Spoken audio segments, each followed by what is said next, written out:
The Secret of Success.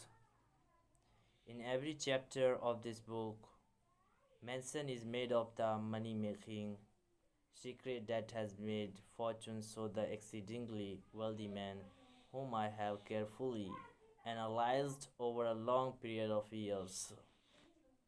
The secret was first brought to my attention by Andrew Carnegie. The canny, lovable old Scotsman carelessly tossed it into my mind when I was but a boy.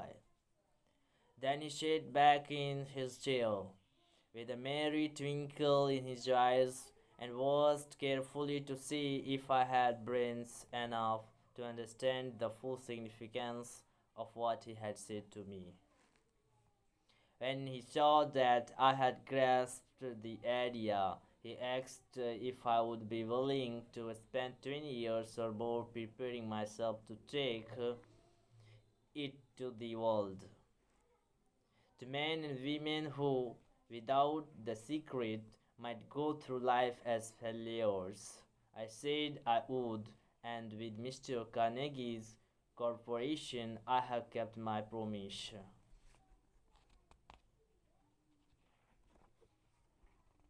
Commentary. In 1908, during a particularly down time in the US economy and with no money and no work, Napoleon Hill took a job as a writer for Bob Taylor's magazine. He had been hired to write success stories about famous men. Although it would not provide much in the way of income, it offered Hill the opportunity to meet and profile the giants of industry and business, the first of whom was the creator of America's steel industry, multi-millionaire Andrew Carnegie, who was to become Hill's mentor. Carnegie was so impressed by Hill's perceptive mind that following their 3-hour interview, he invited Hill to spend the weekend at his estate so they could continue the discussion. During the course of the next 2 days, Carnegie told Hill that he believed any person could achieve greatness if they understood the philosophy of success and the steps required to achieve it. It's the same, he said, that each new generation must find the way to success by trial and error.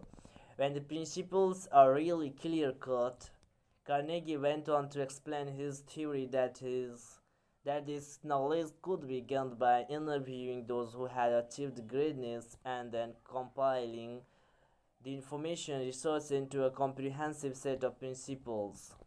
He believed that it would take at least 20 years and that the result would be the world's first philosophy of individual achievement.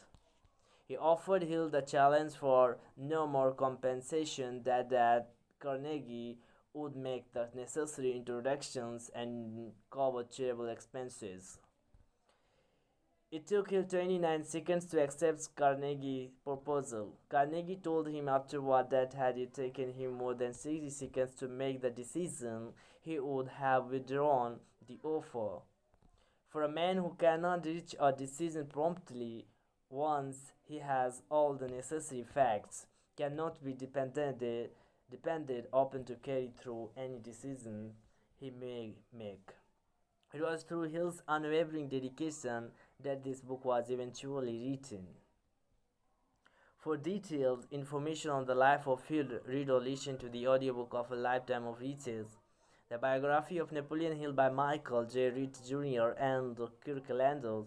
Michael Reed worked as Hill's assistant for 10 years and was the first employee of the Napoleon Hill Foundation, where he served as executive director, secretary, and treasurer.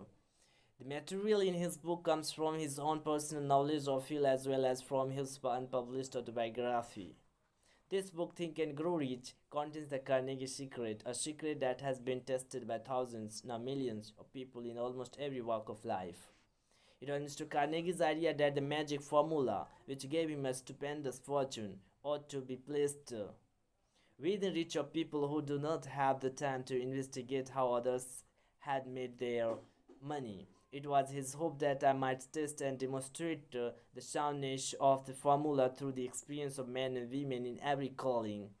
He believed the formula should be taught in all public schools and colleges.